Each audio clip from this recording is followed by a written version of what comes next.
wá la etí rẹ méjèèjì kó gbọ́n tí mo fẹ́ sọ fún ọ. Mo ń gbọ́ bàbá. Sórí ìgbàkúgbà tí ìyá rẹ bá ti gbowó wá fún ọ, ó ṣe bí akọni o ò sì gbọ́dọ̀ bẹ̀rù, bẹ́ẹ̀ lọ gbọ́dọ̀ sójú, ṣèyún léní. Ok bàbá. Sọ wá rẹ́lẹ̀ kejì, ìgbàkígbà tí ìyá rẹ bá ti gbowó wá fún ọ, tó bá ti bọ́ sí ọjọ́ Jímọ̀, owó wọn gbọ́dọ̀ di ọjọ́ Ajé mọ́ ọ lọ́wọ́ o, èyí tí ẹ̀yin iléèbó pè ní ọjọ́ Monday, torí gbogbo ọjọ́ Ajé nìyá rẹ ó máa gbowó wá, ṣùgbọ́n lẹ́ẹ̀kọ̀ọ̀kan yóò máa bọ́ sí ọjọ́ Jímọ̀. Èyí tó bá ti wá bọ́ sọ́jọ́ Jímọ̀ fún ọ gbọ́dọ̀ ná gbogbo owó nǹkan pátá kó tó tún di ọjọ́ Ajé tí ó tún gbé mi wá. Ṣó gbọ́ mi? Ok, but tí owó yẹn bá wá pọ̀ tí mi ò lè ná tán kọ́ kí ó tó di Monday. Ayin kò lè, ọ ya wèrè ni lẹ́sẹ̀kẹsẹ̀. Ok bàbá, ó ti yé mi sà. Wo ọjọ́ tẹ̀lé kìlọ̀, bó bá fẹ́ gbádùn owó rẹ tẹ̀lé kìlọ̀ o. Gbogbo ń tẹ́sọ́ ti yé mi bàbá, màá tẹ̀lé kìlọ̀. Sóòsì gbàgbé tí mo bọ́ sọ́nù ilé ká tó bọ́ta. Ẹni tó bá ti di ẹ̀yìn ọdún 5, mo gbọ́dọ̀ mú àlejò tuntun wá láti wá darapọ̀ mọ́ ẹgbẹ́ yìí. Ayin lẹ́yìn eyín wa ń kọ́, kí ló tún kù? Ẹni náà sì gbọ́dọ̀ jẹ́ ẹni tó ti jẹ ata àti epo mi. Ọ̀dà àbáhùn ọ̀kàrẹ̀.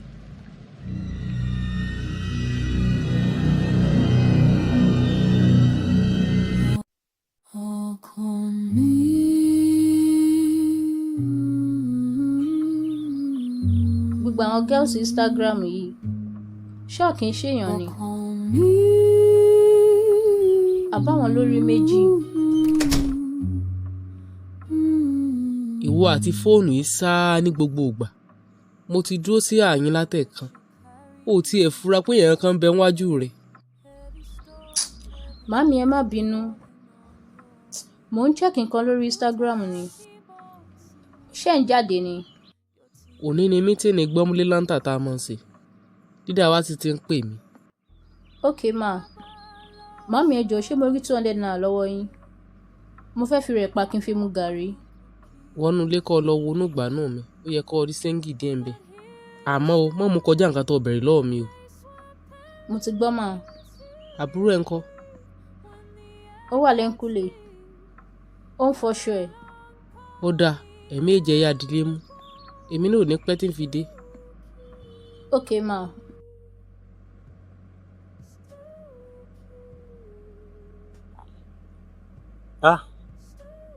Wàláì, ó ń ṣe mí bẹ́ẹ̀ ni pé kí n náwó.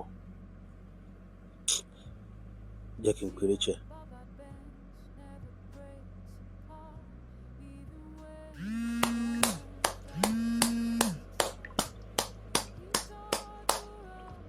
Ó yá mẹ́yìn wá fún mi dọ́gì. Ní sùúrù jẹ́ kí n gbé kọ̀ yẹn, boyfriend mi ló ń pè mí. Wá ní sùúrù náà, jẹ́ kí n ṣe tán náà. Kọ̀ fún mi ìṣẹ́jú kan. Hello babe. Alpha, ibo lo wà? Mo wà nílé. Mo ń faṣọ ni. Mo dẹ̀ fẹ́ rí ẹ o. Ó dẹ̀ wà urgent. Ṣó lè bá mi lẹ́sìn? Ṣó lè sọ nǹkan tó ṣẹlẹ̀ fún mi? Torí tí bá ṣe tán màá sì dáná. Aṣọ yẹn gan ṣì pọ̀. Yé pa. Ọ̀rọ̀ kò sí wàhálà. Létà nìyẹn. Mo rò pé ó máa ráyè ni. Ṣó lè sọ nǹkan tó ṣẹlẹ̀ fún mi ni? Wo kí n má parọ́ fún ẹ babe. Orí mi kún ni mo wá wò pé kí n náwó so that màá lè fi clear head. Ṣó yẹ? That's why mo ṣe pè ẹ́ pé bí o lè ráyè wá. Ẹ̀yà má bínú díẹ̀. Mo ò bá ní kí n wá tí bá fọṣọ tán. But mo rí period mi láàárọ̀ yìí. Mo káwọ́ sókè fún ẹwà arúgbó ọjọ́, òun pa yáàtì. Mo lè parọ́ àbí? Azin, ó yẹ kó gba wọ́ọ̀dù. Mi ò tí ì rẹni tó parọ́ tó ẹ rí. Kò sí wàhálà. Ó yá fún mi lówó mi. Kò ń ṣẹjọ́ ẹ̀ náà. Ṣèbí mi tí mi tẹ̀lé ẹ wọnú tọ́ílẹ̀tì ni. Nítorí títẹ̀ mo tún parọ́ fún boyfriend mi. Ó yá má bínú, mò ń ṣeré ni. Jẹ́ ká continue. o ò lókùn kó wá wọ́ mi continue kọ́ continue ni. Wá ní sùúrù o tí lè lọ o tí fún mi dọ́gì náà. Ta ni mo tún lè pè o? Mo dẹ̀ ti búra pé mi ò ní gbó lóṣó mọ́. Jẹ́ kí n scroll gbogbo contact mi dáadáa. Kí n tó dé sàlẹ̀ màá rí èèyàn kan pè. so aṣọ tí ẹnìkan ló lọ fọ̀ o ò lè kó aṣọ tèmi mọ́. ẹ wò bóyá tó bá dọ̀la aṣọ tèmi gan pọ̀ mo kàn ló jọ ni ẹ má bínú. kò sí wàhálà àtàárọ̀ tí mo ti jókòó síbi tí mo ti ń wo tv káwọn nepa tó múná lọ mi ò tiẹ̀ rẹ́nì kankan kọ́ tiẹ̀ pè mí kọ́ tiẹ̀ béèrè mi àní mo tún fi fóònù màámi pe nọ́mbà mi kó má jẹ́ pé fóònù mi ò ní nẹ́tíwọ̀kì wọn. so ẹ jókòó síbí ẹ ń wáyàn tó máa pè yín èèyàn mélòó lẹ́yìn ti pè lénìí. ọlọ́run gan mọ̀ pé mi ò ní káàdì lórí fóònù ni tí bá ń ṣe bẹ́ẹ̀ ni ìwọ gan mọ̀ mí náà mo máa ń pa àwọn ọ̀rẹ́ mi dáadáa. lórí whatsapp. ìwọ gan tó tiẹ̀ ń sọ̀rọ̀ ta ló ti pè lénìí àbí ta ló ti pè ẹ́ látàárọ̀. bọ̀dá Súlè ti pè mí tó 10 times lénìí mo kàn mọ́mọ́ má gbé ni. bọ̀dá Súlè wo àbí bọ̀dá Súlè fọganáísà. ẹ wo ẹ̀yin lẹ mọ̀ èèyàn ṣàpè mí.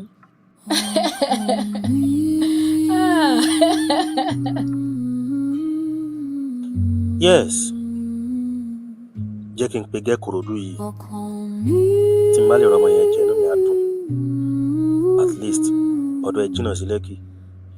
Tí n bá jẹ iṣẹ́ Rachel ò lè mọ̀. Òun ṣà ń ṣe nǹkan oṣù lọ́wọ́. Kó tó parí nǹkan oṣù jẹ́ sáré bó eléyìí jẹ. Ìwọ náà gbé kọ́ náà. ẹ̀ẹ́dẹ̀ gbé fún yín náà ẹ wò èèyàn tó ń complain pé kò sí anybody tó pé òun látàárọ̀. ó jẹ́ máa lọ síbi tí mo rán ẹ má gbàgbé o ẹ̀pà 200 then sọ fún ìyá bọ̀bọ̀ sọ pé mo ní kó fún ẹ ní ṣúgà 100 naira sọ pé màá fún wọn létà. àǹtí gè mo mọ wáyé tẹ́ ṣe fẹ́ gbé kọ́ yẹn ẹ fẹ́ gbé nítorí pé mo wà ń bí báyìí. màá gist ẹ tó bá dé guy kan tí mo pàdé lórí Instagram ni. hello Harry kásán. Ìgè àdùbí àbànà kí ni mo ṣe fún ẹ? O fẹ́ gbé kọ́ mi ni? má bínú mò ń charge fóònù mi nínú yàrá ni.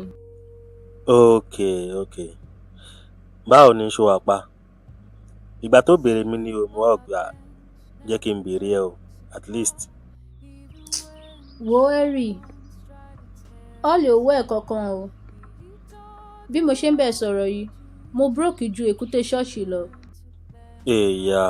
Sorry dear but babe ṣó mọ̀ pé wọ́n ló fìyà jẹra ẹ̀ ṣá. bíi ti báwo lọ gbé gàrí bọ́tà. Hello? Are you there? Okay. Mo ní ìgbà tí mò ń bá ẹ sọ ṣùgẹ́t kó jẹ́ girlfriend mi kájọ máa lára wa. Ó dá mi lónà. Babe, jẹ́ ká máa jẹ́ ṣe ara wa. Kò sẹ́ni tí ń bẹ̀ ayé ń ṣerú ẹ̀ na normal thing now.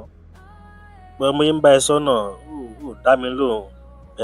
Ó kàn kọjálẹ̀ náà ni. Àtọ̀jọ́ ẹ̀. bomi sí dáadáa o so that gàrí yẹn á lè wù dáadáa. Harry mo ti sọ fún ẹ mo ò like long distance relationship. ìwọ wà ń Lẹ́kì èmi wà ń Kòròdú kò lè work now àti pé gan mo ní boyfriend mo dẹ̀ love ẹ. chai àǹtí yóò já rárá. Alright, kò sí wàhálà. Mo ti gbọ́ nǹkan tó sọ. I actually respect your decision. ó ṣe gan Harry. Harry jọ ṣé mo lè rí 2k lọ́wọ́ ẹ mo fẹ́ fi ṣe dátà ni tábà ṣáà jẹun a ṣáà ní dátà lórí fóònù àbí ṣe bọ́ bá mi ṣe dátà ni. Sorry dear. Mi ò dé wá like kí n máa ṣe long distance transfer. Sórí nǹkan tí mò ń sọ ń sìn. Tó bá jẹ́ pé o lè wá sọ́dọ̀ mi ń sìn ni. Or gbé wà lẹ́gbẹ̀ẹ́ mi ń sìn. Mo lè ṣe 50k sí ẹ̀ náà.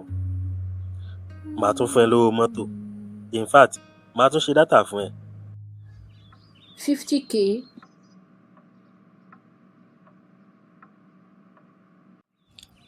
Mo gbé. Jọ máa flash ẹ padà jẹ́ kí n lọ rò ó. But o lè bá mi send address ẹ náà. Alright, kò sí wàhálà. Just try ṣùgbọ́n. Màá máa retí ẹ o. Tó bá jẹ́ tówó yẹn má worry, owó yẹn wà nílẹ̀. Owó wà nílẹ̀. Àìná, kí ni problem ẹ? Ṣé o rí pé mo bá yàn sọ̀rọ̀ lórí fóònù? Àǹtí Ìgè, kí n má tàn yín, ẹ̀ ń dọ̀ọ̀la ara yín. Ṣé nítorí ti bọ̀dọ̀jò lẹ ṣe sọ fún bọ̀bọ̀ yẹn pé ní boyfriend? Ṣé nítorí bọ̀dá tí wọ́n lè dẹnu ara wọn bọ́ yẹn tí mọ́mí wọn tún lárùn ọpọlọ? Ṣórí ẹ pé ṣá. Ṣé mo parọ́ ni? Bẹ́ẹ̀ ṣe fáìn tó, ẹ wá jókòó sí bíbá ẹ̀ ń sọ̀rọ̀ ìfẹ́. Nǹkan tó yẹ pé tí bá ṣe, ó yẹ kẹ́ ẹ mú ẹgbàá kẹ́ ẹ nà mí. Ẹ wá ń tọrọ 200 naira tẹ́fẹ́ fi ra ìpà lọ́wọ́ mọ́mì. Èèyàn fẹ́ fún yín ní 50,000 naira. Ẹ wá lọ sọ fún pé ẹ ní boyfriend. Wo bí mo ṣe ń wò ẹ́ bó ṣe ń sọ̀rọ̀. Nǹkan ẹyọ kan tó gbọ́ náà ọ̀rọ̀ tá à ń sọ òun ní 50k. Ṣé o gbọ́ ńgbà tó sọ fún mi pé kí n máa bọ̀ òun fẹ́ bá mi sùn? Láíláí irọ́ ni. Ọkùnrin ò lè sáré sọ fún obìnrin báyẹn. Mo serious, ṣé o rò pé mò ń ṣeré ni? Èmi ò mọ̀ pa yẹn o. Àǹtí mi, kì í ṣọmọ kékeré náà. After all, ẹ̀yin àti bọ̀dá àjọ ṣàjọ máa ń wọlé. Gàrí tí mo ní kó gbé wá ń kọ́. Tó bá ti dàgbà bíi tèmi báyìí, tó bá ń ràn ẹ́, kó máa tẹ̀lé ọkùnrin káàkiri nítorí owó. Mo kàn ń dúró kí pé 20 years ni. So ẹ jọ̀ọ́ o, tẹ́ bá ti wá pé 20 years, kí ló máa ṣẹlẹ̀ o? Wàláhì ìyàwó bọ̀ inú máa fẹ́. Tí bá gbá etí ẹ̀, jọ̀ọ́ ti dé lọ gbé gàrí wá fún mi jọ. Tó bá fẹ́ bá mi sọ̀rọ̀ bí ẹni tó rí ẹ pé ṣé nǹkan tí mo sọ yé ẹ? Má bá mi sọ jagbajantis. Kí ló ń bá mi sọ? Ta ni o mọ̀ pé kúlíkúlí ló fi ń ṣe ṣàwámà? Nígbà tẹ́ ẹ jáde, ẹ rí ìtànà jagbajantis. Màámi, wá àtẹ́tún change aṣọ yín. Ilé ilẹ̀ tún wọ̀ ni. Kí ló ṣe lè tí mo wọ̀ fún yín tẹ́lẹ̀? Nínú oru yìí, ẹ̀yin náà wo nǹkan tẹ́ kàn mọ́rùn. Ṣé mi ni wọ́n bá sọ̀rọ̀? Ókè, ó yá wojú mi. Kó sọ fún mi pé o mọ̀ wípé iṣu ló fi ń ṣe jollof rice. Àbí jagbajantis wo ló ń bá mi sọ? Èmi náà mọ̀ màámi, mo mọ̀ dáadáa. Àfẹnitórí ò bá pé nìkan ló máa lóhùn mọ̀ pé iṣu ló fi ń ṣe jollof rice. Ẹ right now. Ẹ tiẹ̀ tún ṣe makeup. Màámi, ẹ ní pa mí. Màámi mi ní kẹ́ dìde. Níbo lẹ ń lọ? Ṣé mi ló ń bá sọ jagbajantis? Makeup yìí mo kàn ń wò. Ó nẹgbà. Chai, màámi mo ń bá yín ṣeré ni. Ìgbà tí gbóná again nínú ọ̀rọ̀ ọ̀sán gangan yìí. Má ever bá mi sọ jagbajantis mọ́.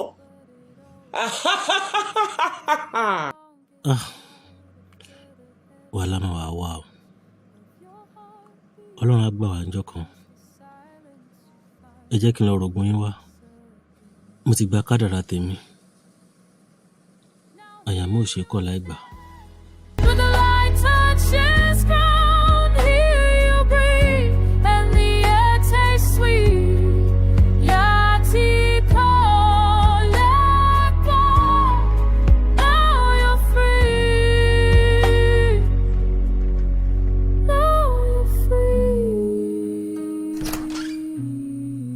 Òjó, jọ̀ọ́ mò ń bọ̀.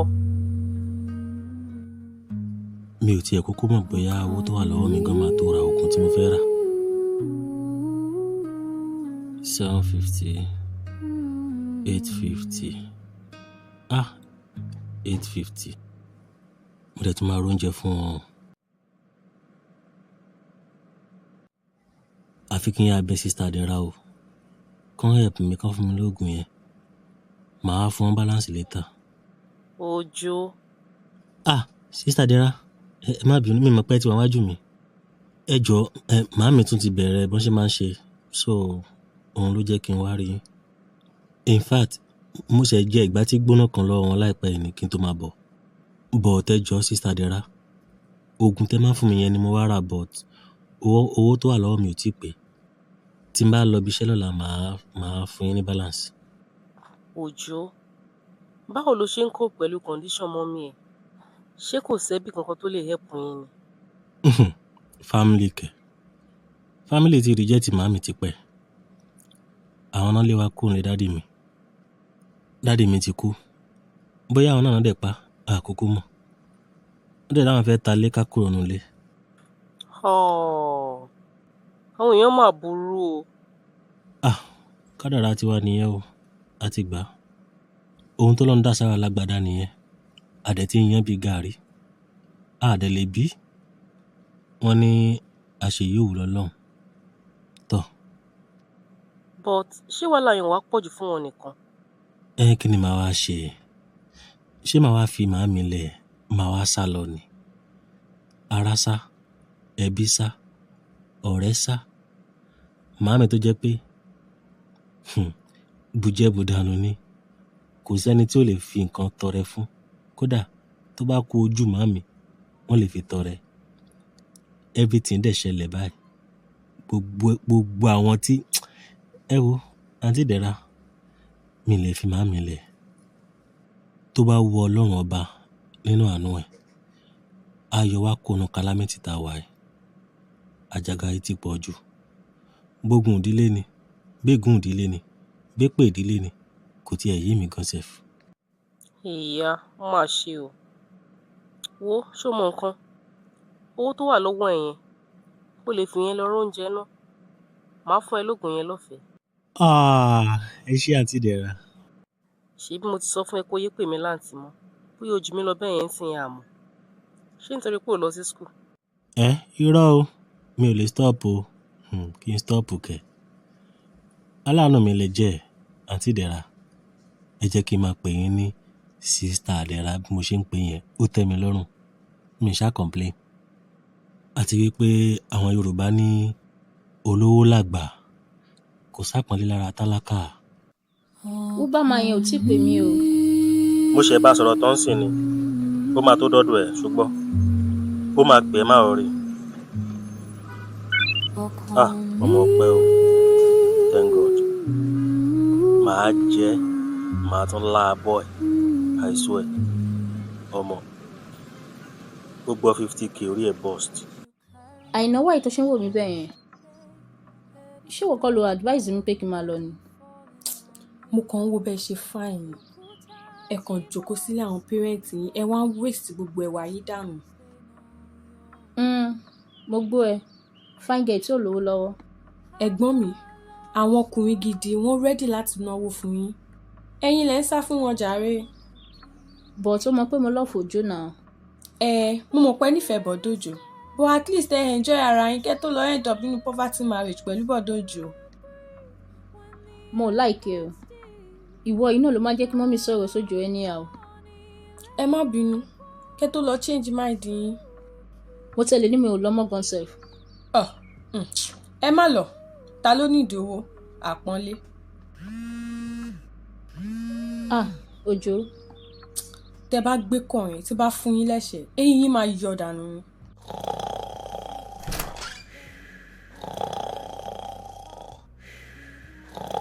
Ọlọ́run ṣeun. Wọ́n ti ń sùn.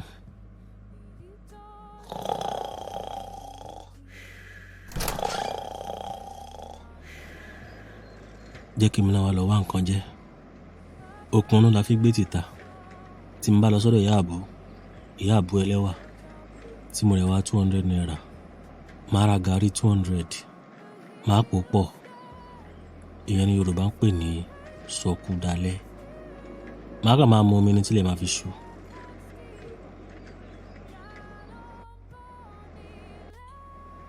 Babe, sorry o.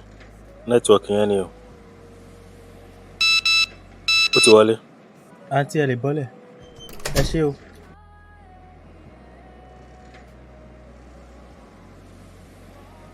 So ti wá rí nsìn. Sórí pé Lẹ́kí ò jìnnà. Ta ló sọ fún ẹ bẹ́ẹ̀? Nǹkan tí mò ń sọ látàárọ̀ ni wípé ẹ jẹ́ kí a manage time wa dáadáa. Sọ̀rọ̀ mi yé yín. Time management, it is very, very important. The little time we have, ẹ jẹ́ ká lò ó bó ṣe yẹ ká lò ó. Ǹjẹ́ ẹ mọ̀ wípé láàrin ìṣẹ́jú àyà odidi ilé-iṣẹ́ lè pàdánù millions of naira and as vice versa láàárín ìṣẹ́jú àyá yẹn náà ilé-iṣẹ́ lè pa millions of naira wọlé. Àsìkò ní gbogbo nǹkan tí ò bá ti kàn ẹ má dáwọ́lé, nǹkan tí ò bá necessary ẹ fi kalẹ̀, ẹ mójútó èyí tó bá ṣe pàtàkì lásìkò tó yẹ kẹ́ mójútó. Á dára fún wa o. Ẹ ṣé. Ṣé wà okay? Yes, mo wà okay. If you want more, o lè order. Mo wà okay. All right. A lè máa lọ lẹ́yìn. ẹ pẹ̀lẹ́ màmí báwo ni mítìn yín? dúpẹ́ lọ́wọ́ Ọlọ́run jàre. Àǹtí rẹ̀ ńkọ́? wọ́n lọ sílé bọ́dọ̀jọ́ kò pẹ́ tán jáde. Ọlọ́run nìkan ni ó ṣàánú ẹ pẹ̀lú ọ̀rọ̀ ọmọ òjò yìí. Ìran mẹ́ta ẹ̀ tó sì ní máa ń gbọ́. Kọ́lọ́mọ́jì ó mọ̀ sí láyé rẹ̀. èmi náà máa ń sọ fún wọn o mo sọ fún wọn pé kán fi bọ́dọ̀jọ́ sílẹ̀ bọ́ wọn ò ní gbọ́. Ta ni akálẹ̀kùn? èmi náà mọ̀. Ẹ lọ wo ẹni náà wò. ta nìyẹn? Èmi ni Òjó. Jọ ṣé Ige wà round? Rárá wọn ò sí nílé. Ok, o ṣe máa padà wá létà. Bá mi kí mọ́mì. Ta ń tọrọ kíkí lọ́wọ́ rẹ̀? Ìyá rẹ̀ ní kó lọ kí nílé.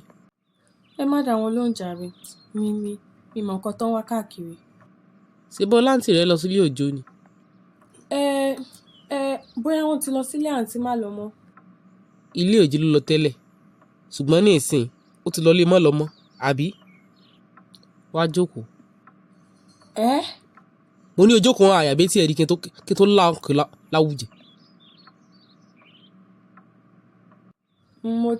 mo ti jókòó. Ó yá farabalẹ̀ ní ìsìn kó o sọ ibi tẹ́gbọ̀n rẹ lọ fún mi. Ó sì gbúdọ̀ parọ́ ọ̀sán rẹ̀ gba lọ́wọ́ mi. nǹkan tó sọ fún mi ni wípé àwọn ń lọ sọ́dọ̀ bọ́dọ̀jọ́ wọ́n dẹ̀ ní táwọn bá kúrò ń bẹ̀ àwọn máa yà sọ́dọ̀ àǹtí má lọ mọ́. Èmi wá dé tọ̀ wá lè sọ báyìí tẹ́lẹ̀ fún mi. Ṣé kò kí ṣe bọ́dọ̀jọ́ yẹn kọ́ náà múnú bí mi ni mi ò mọ̀ nǹkan tó ń wá kiri. Ń bẹ lára rẹ̀ abara gí ẹ. Jẹ́ lọ wá bìkan jòkó sí kí n lọ sinmi díẹ̀ kí n tó máa lọ ilé. Màmí alẹ́ rìbí sùn dáadáa. Jẹ́ máa lọ fíìdì kí n lọ wo bọ̀. Ẹni tí mo kúkú wá lọ sílé mi ò bá. Nígbà tí ó rẹ̀ sí ilé, kí ni mo tún dúró ṣe? Ẹnìkan ṣoṣo tó fojú jọ mí náà nìyẹn. Heavy storm, heavy rain falling on your way. Yokutati bosinu omi. Your tears, they know your name. Habalo so ibe. Oja buruku kibe. But here you stand in the place. Ọmọ, you try o. 3 round. Ò dẹ̀ dìde náà. Àbí ṣé 3 round ò tó ẹ ni? Jọ fún mi pátá mi jọ. Mo ń bá ẹ ṣeré nìyẹn o ti ń sáré bínú. Babe, farabalẹ̀ náà. Ibo ló ń lọ? Mo rò pé ó máa sùn bíbà máa jù ni. Lórí èlò, ó ṣe kúkú pa mí. Abeg tó bá yẹ pé rélò ń ṣe kó stop ẹ̀. Transfer owó mi sí mi. Wo time now? This is past 5. Mo dẹ̀ ṣì ń lọ sí Kòròdú. Màá transfer owó yẹn ṣe problem. But honestly, mo rò pé ó máa sùn bíbà máa jù ni now. Okay, what of tí mo bá hàdì mọ́ owó yẹn? Ṣé wà á dúró dọ̀la? Henry, mi ò kí ń ṣe aṣẹ́wó. Nǹkan tó dé ló ní ká wá mọ̀rùn. Tí ò bá ń ṣe torí owó ni màá wá láti Kòròdú máa dóko ní Lẹ́kì. Ṣó tiẹ̀ mọye ìgbà tó gorí mi? Tó bá dẹ̀ mọ́ pò fún mi lówó yẹn mọ́, kò sí wàhálà, tọ́jú ẹ̀, mi ò ní bẹ́ẹ̀. Àbànà babe, kò lè tó yẹn. Mo kàn admire ẹ ní wàhálà ẹ̀. On a normal day, mi ò ń kọ́ ọmọ jẹ tó yẹn but ìwọ, mo kàn kó ẹ jẹ ṣọmọ. I just like you. Anyway, kò sí problem. Jẹ́ kí n ṣe owó sí ẹ. Màá ṣe 60k sí ẹ. Kó fi 10k tó wà lórí ẹ kó fi ṣe data. Then màá bẹ̀ pé cap mami kó máa wá lọ drop ẹ sí ilé. o ṣe o lè lo nọ́mbà mi opay. Morning comes slow, but it always comes after the longest night, after the heavy drums of your heart.